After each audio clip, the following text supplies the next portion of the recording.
Alright guys, so welcome to today's video. In today's video, we will create an Ice Age move right here, alright? So, you guys might have seen my last video in which I've tried to explain how you can reduce server lag extremely, by creating the visuals on the client while having everything regarding the cooldown and the damage on the server, alright? And we will now try to create our first move within a tutorial by following that principle, alright? So this is also something new to me because as of yesterday, I was literally doing everything via server, alright? And that is supposed to cause a lot of lag, and I now want to get rid of that, alright? So I now want to change, as I'm already preaching on my second channel, right? So check out my second channel if you guys wanna have more talks of me regarding developer mindset whatsoever. Alright, so let's start off by creating a tool right here. Let's call this one Ice Age, alright? So what you want to do is that you want to create a local script right here as well and call this one visuals, alright? So this local script right here, it is important that everyone on the server has this inside of the starter pack or a starter GUI or the starter play, alright? So it needs to be somewhere where it is client-sided, alright? So that's very important because this local script right here, it is literally responsible to really make that attack appear at the end, while this tool right here is only going to be responsible for firing the remote event when it is needed, alright? So as you guys might have seen, I've disabled this property right here, so disable that as well. Then add a local script inside of here. And what we want to do is that we want to refer to the tool first of all. Activated connect function, there we go. Nah, come on. Yeah, so script.parent refers to the tool, so script.parent, and .activated is an event which fires when the tool has been equipped and a left mouse button click has been performed on it, alright? So when that happens, we want to fire server remote event, which is going to be inside of our replicated storage right here. Let's call this one Ice Age. So refer to the replicated storage, then do wait for child, and refer to Ice Age, and then fire server this thing right here, alright? So when this happens, we have to create a script right here instead of the server script server. So let's call this one Ice Age as well. And what we want to do is that when we fire server's remote event right here, so let's refer this reference to the remote event. We want to react to it, alright? So we need an event which basically knows when this remote event right here has been fire servered. And this is basically what on-server event does. So when you fire server that Ice Age remote event right here, this on-server event basically tells the script to react to it, alright? And the first argument we receive, no matter whether we have entered something in here or not, is always the player who has fire server, alright? And then we could also add some other arguments inside of here, but apparently we did not add anything inside of there, therefore we'll just leave it, alright? So we have the player right here now. Alright, so now we have to think about how our Ice Age move right here is going to look like, alright? So my idea was that, let's pretend that this is our player. So when you do that move, there is literally going to be an ice platform, which is just going to expand, alright? And while it is expanding, we'll just freeze everything which touches it, alright? And not only players, but I've also thought about freezing objects, alright? So that we duplicate them basically, and that we create another layer of ice upon them. And yeah, just for cool effect right here. So that was basically my idea. And as I've explained to you, that's my idea. And everything I've explained now so far about this idea was really about the visuals. So I haven't explained anything about the damage dealing part yet, which is important for the server script right here, alright? So when it comes to the damage, we of course want to check for or check whether the player is in range. So we are going to loop through this players tab right here and then refer to their characters and then just compare distances from our point to wherever the players might be. Then we want to check if that range or if that distance is within our range, and if that is the case, then they're going to receive damage, they're going to be freezed whatsoever, alright? So all of these things are going to happen. Alright, so that's just to quickly give you an overview about this. Now let's move on by referring to this Ice Age remote right here once again, and then do fire all clients. The important thing about this now is that you enter the performer of this attack, which is the player, alright? So that's very important. Now, player. Second thing you want to add is the... Well, I love to call this task, alright? So you basically tell the script what to do. And the task for now is to create the Ice Age, because we are going to have multiple tasks now in the following time right here. So you guys will understand what I'm trying to point out right here by the end of this video, by further progress. So this is the first task we will deal with, which is of course to create this Ice Age move, alright? Now, let's get back inside of this visual script, which is very important. And let me actually delete all of these unnecessary stuff right here. So let's get rid of this. We do not need this anymore. So this visual script, as I've told you, needs to be in every player, alright? And yeah, so what we want to do on this one is that we want to perform an on client event on this. So this is basically the same thing as on server event, which we have right here. So on server event reacts to fire servers, while on client events react to fire clients, all right? And fire all clients basically fire clients to every player, all right? So every player is basically receiving, or every player has this event right here triggered, all right? So we have a bunch of arguments right here. So we have two. So the first one was the performer, and the second one was the task, okay? Let's call this one objective because task is already occupied by something else. So if objective is create Ice Age, then we're supposed to do that, alright? So if you don't know what performer and objective is about, then I highly suggest you to check out my previous video, because it is very important to know why we need something like this, all right? Why we need some argument which tells us who the actual performer of the attack is. That's very important to understand. Now let's move on by visualizing this attack by creating the visuals right here. Okay, so what we want to get at first is the performer's character. So performer character. I hope that this reference right here works fine without any errors, such as unable to refer to character or something like that, you know. So those kind of errors, which are very usual for local scripts at this point. Yeah, so we're now referring to the character, so C is our character right here. The next thing we'd like to do is that we would like to create a part, alright? So a part inside of the workspace, and we would like to just give some certain attributes to this part. So the material is going to be ice, of course. The color is going to be medium blue, let's say. Does that even exist? I think they used to back then. Medium blue, yeah, no, it does. Alright. Let's make the size something like 5.5 and 5.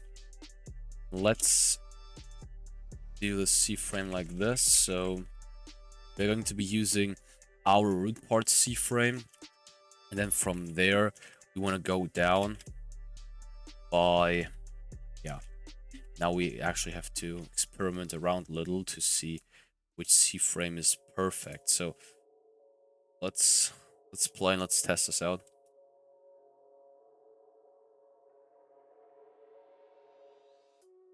Now look, the problem is that you need to anchor this thing. Anchor true and can collide is false. Alright.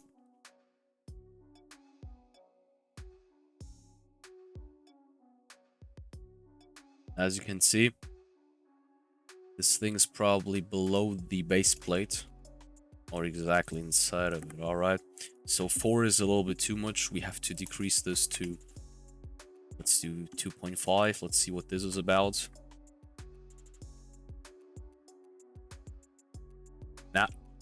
Nah, okay. So we have to come up with something like 2.8 maybe. So maybe that will do.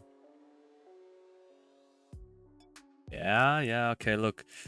Problem is that our feet is also inside of there. So let's actually use something like 3. I think 3 should do alright.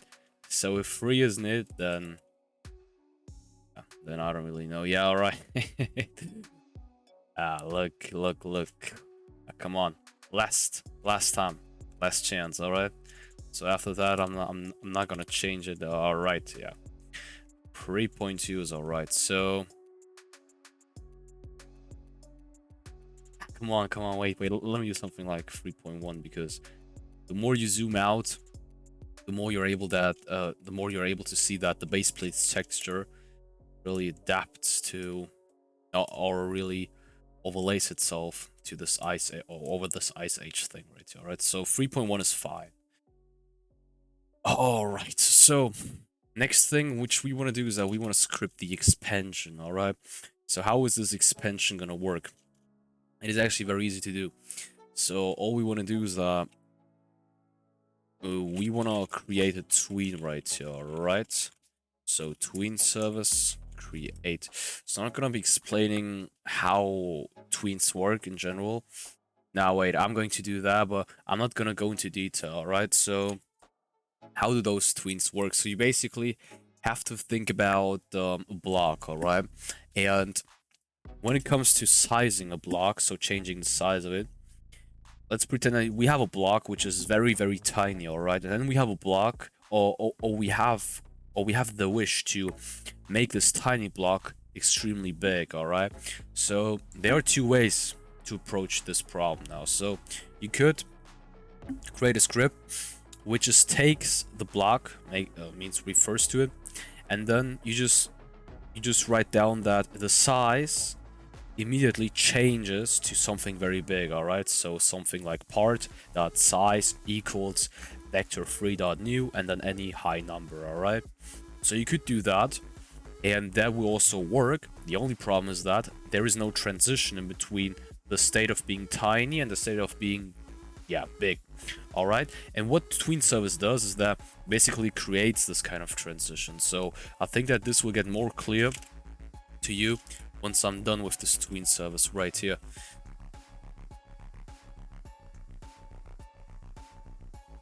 Therefore, let me quickly do this, all right?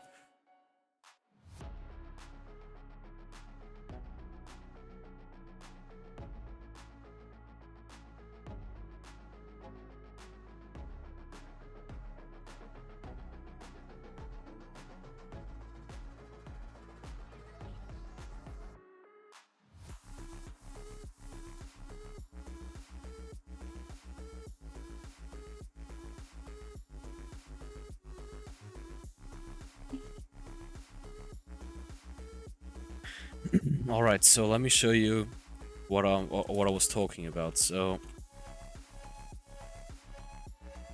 yeah, as you can see, we want this, or the size of this port right here, to be at 50. All right, so 50 is the goal. So 50 for X and the Z axis. All right, so we start with 5, 0.5, and 5, and we want this thing to be 50, 0.5, 50. All right, so as you guys were able to see, there was this transition from 5.55 to 50.550, and this transition still goes on. All right, so this transition basically is this grow right here, which you're able to see right here. All right, so this grow which takes ages to finish itself, and that is because of either we have a long wait time, so long wait time in relation to the goal we are trying to achieve. So of course we could try to reduce the wait time. This would lead to this part right here growing or expanding faster, but it would still stay at 50 when it comes to the size. Or we could increase the size and this would overall lead to this illusion of the part expanding faster overall, alright? So it is up to you. So as you can see, the part is now expanding faster, and it is also growing bigger, alright? Let's actually keep it like this, because I really like this size. Right, so let's do it like this, alright? So, next thing we would like to do is that we would like to freeze everything, which, or not everything, but every object right here. So this tree, for example, or this part right here, this part. So everything which you know, actually touches that part, all right? And I didn't want it to use the term touches, because this will create this false perception of us going to use this touched event, all right? Because this is not something I would like to do. What I would like to do is that I would like to loop through the workspace right here, okay, via get descendants. And what get descendants does is that it actually loops through everything, all right? So not only this right here, but also everything inside of here, for example, but also for all of the other instances right here, and everything which is inside of those, everything which is inside of those, and so on, all right? So I think that's your understanding where this is going to, all right? So that's basically what happens right here. And we just want to check if, first of all, the instance we're currently at is a physical object, all right? So Roblox games mainly use two types of physical objects. Those are parts and mesh parts. So if V is a part or V is a mesh part, then so there are also other types of parts. So we also have a truss part, wedge part, whatsoever, but those are not commonly used, to be honest. At least I think so, but you can easily add them if you think that they're missing, alright? So we are basically now filtering out every physical object with non-physical object, right? The next step is to compare the distances. So is this part right here even near to this ice platform, all right? And yeah, so that's basically it. So if V, now we have to do it this way. So if V position minus,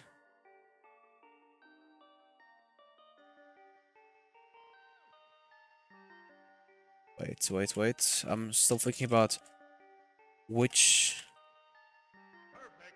other position we are going to use right here, but we are going to use our players right here. So players humanoid root parts position, magnitude, axe size. So I'm gonna be writing this down, and I'm gonna see if it works, and if it works, then I'm gonna explain it to you, so don't worry.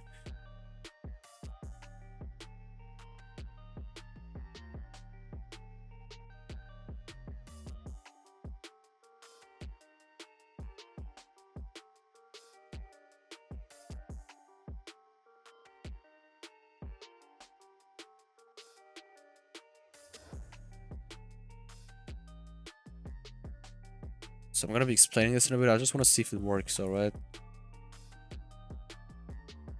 Compare number. Attempt to compare number. Vector 3. Come on, my man.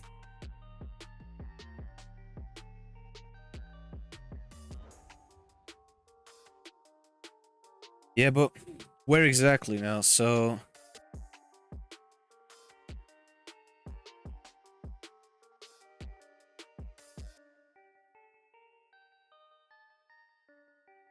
nah, wait. I know why. Yeah, there we go. Now it works. At least I hope so. Yep. Nah. That's something we have to take care of as well, alright? Left upper leg, lower leg. All of the other parts right here, they do not work or what?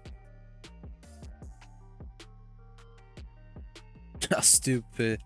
Stupid shit right here. Look.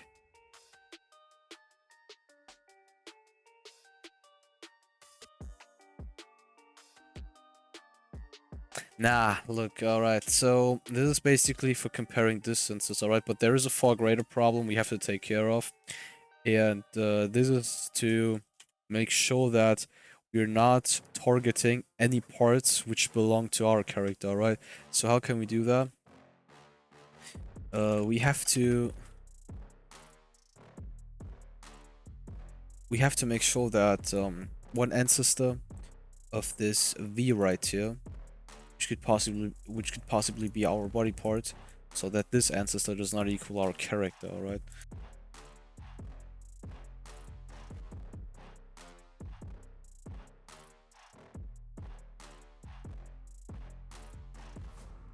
So find first ancestor of class model, and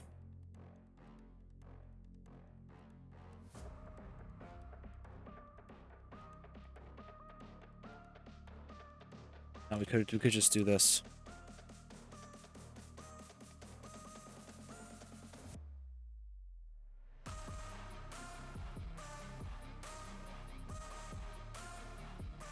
Alright, so let's see if this has worked.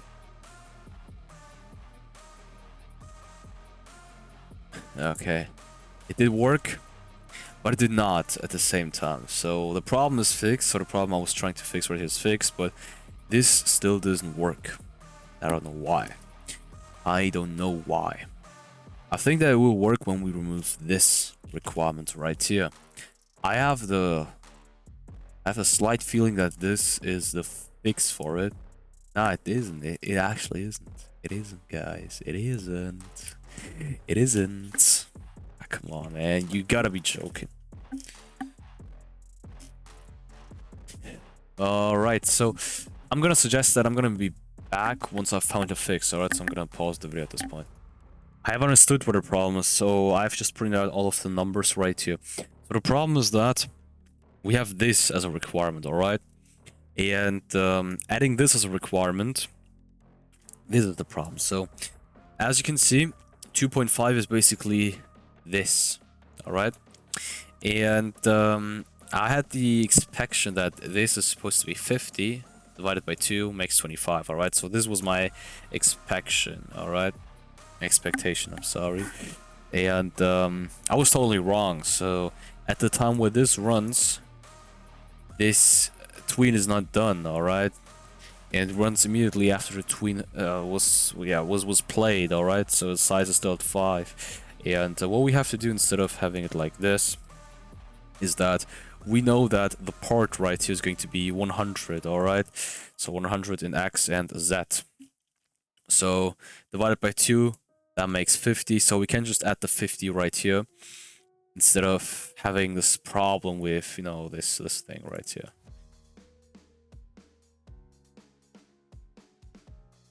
It now works, as you can see. There we go. So let me explain you what this actually does, alright? So we have our parts position minus our root parts position, so the performer of the attack's root parts position. So we are basically getting the distance out of these two parts, alright? The magnitude converts this, which is a vector 3, alright? So something like this, converts it into one number, and now we can compare that number with 50, which is basically the half of the size we want to achieve, which is 100, alright? And we do this to ensure that the distance right here is not greater than the range of our attack. This would mean that this object right here would be inside of our range, and this is basically what all you're looking for, right? So that's the first requirement. The first requirement is whether this part right here is in range of our attack. Second requirement, so what we're doing right here is that we are comparing the Y positions. So the Y position of the part minus our Ice Age's Y position, and we are basically getting the distance out of these two. So why is that important? It could be that we have a part which is floating above us. Let's say that this leaf part right here, okay, without this wood lock right here, it would just float, okay? But our Ice Age only affects objects on the ground. So it would still be targeted because we still have this range right here. So it is still in range, but it does not make sense if this would be targeted because it didn't touch the Ice Age part, alright? So this requirement right here basically tells you, or basically ensures that the distance, so the height levels of both objects is not that great, alright? In this case, equals or not greater than 2, which is not that much, alright? And if both requirements, so if the object is in range and they have very similar height levels, so if those two arguments, requirements are met, then we want to freeze this object. And we freeze it very easily by just cloning it. So v clone, then make sure it is anchored. All right. Also make sure that can collide is false. Make sure to increase the size a little at least. Make sure to change the material. Make sure to change the brick color to something icy right here. Come on.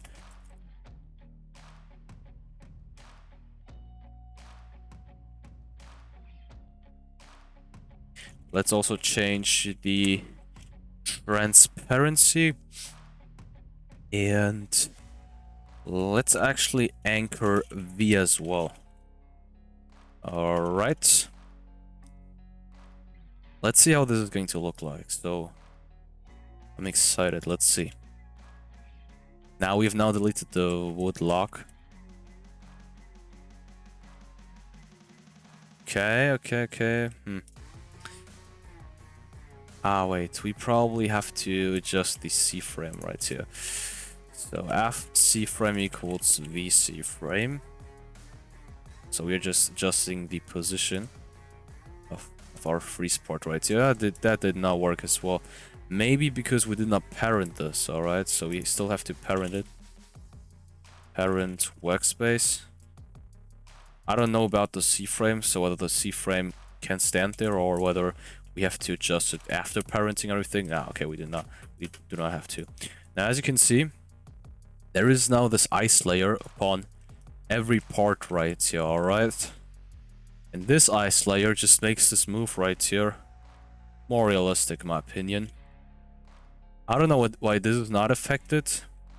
Probably because the actual position of this is determined by the center of this part, and the center of this part is right here, not down here. Therefore, the Y position of this is far higher than it would be when the center would have been down there, alright? Yeah. But this is it on how to freeze all of these parts right here. So let's unfreeze them by doing the following. So I'm gonna work with coroutines now, so I have acquired that knowledge finally. So coroutine.resume, and then we have to add a coroutine inside of here. So a thread, and I like to do it this way. So I'm basically already creating this coroutine function inside of the coroutine resume right here. All right, that's something I've just found out for myself, which is yeah, which I personally like. All right, so I don't like creating a coroutine separately right here, you know, so like this. All right, so I do not like doing that when I'm only going to use this once. Okay, so after waiting for like 10 seconds, we would like F to fade away. All right, so we're going to use a tween at this point.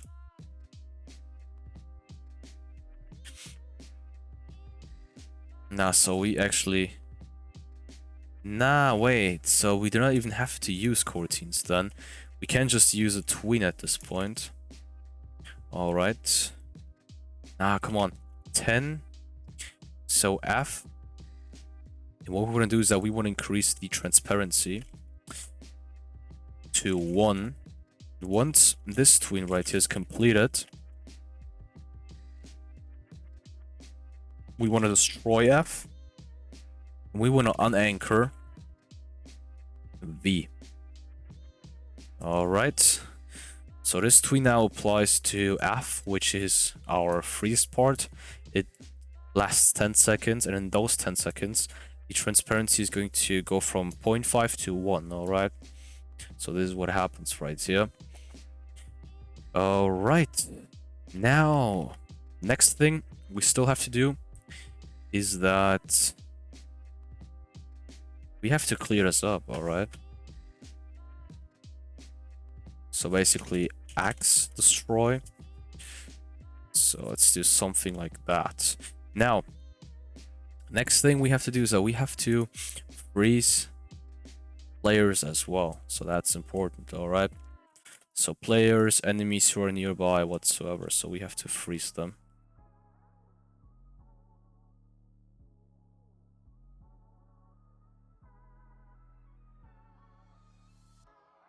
So let's do that. All right. Now wait. They are actually being freezed. They are being freezed. Look. This actually freezes them.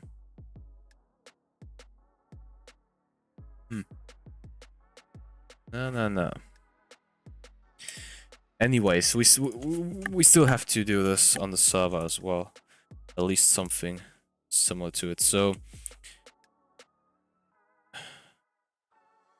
let's do this get the sentence stuff right here. Let's check whether V is a model and V has a humanoid and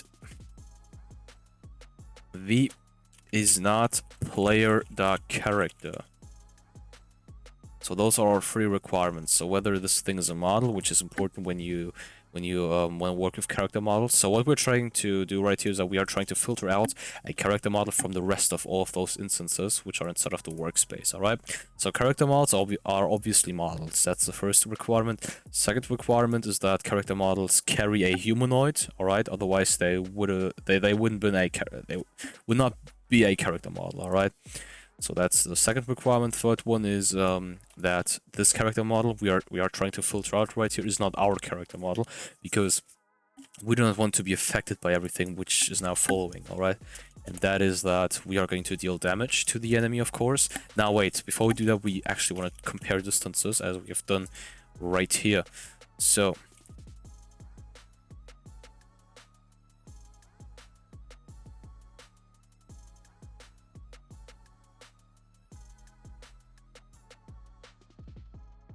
Vida humanoid root part position player character humanoid root part position.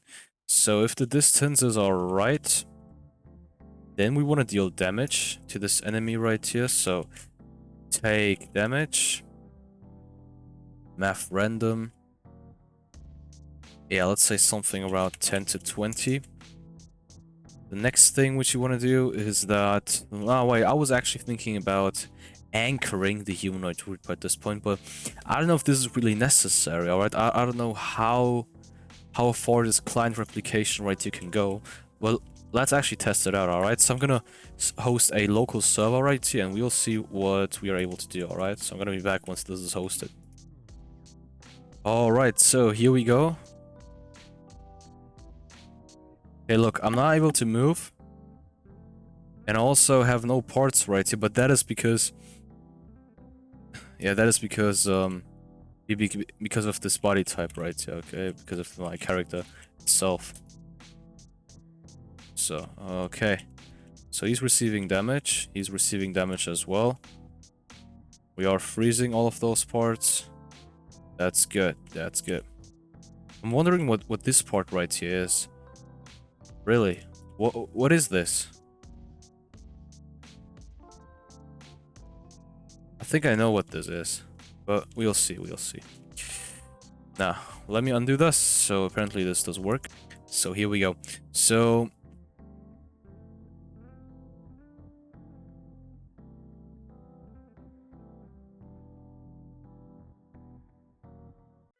There we go. So this tiny part I was trying to find out more about is actually this ice part, I think. All right, so the ice part itself. I think that it freezes itself again, but I'm not sure. I'm not sure. Look, at least it did disappear, all right, and that's good. That's good.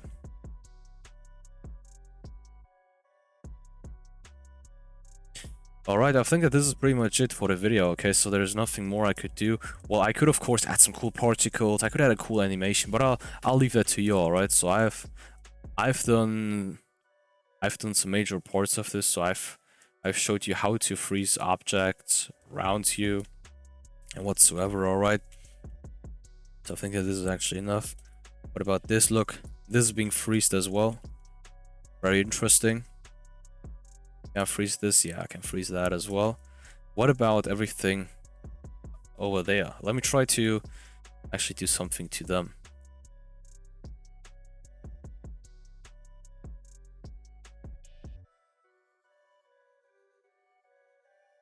Okay, can I freeze this heart? I can. Very good.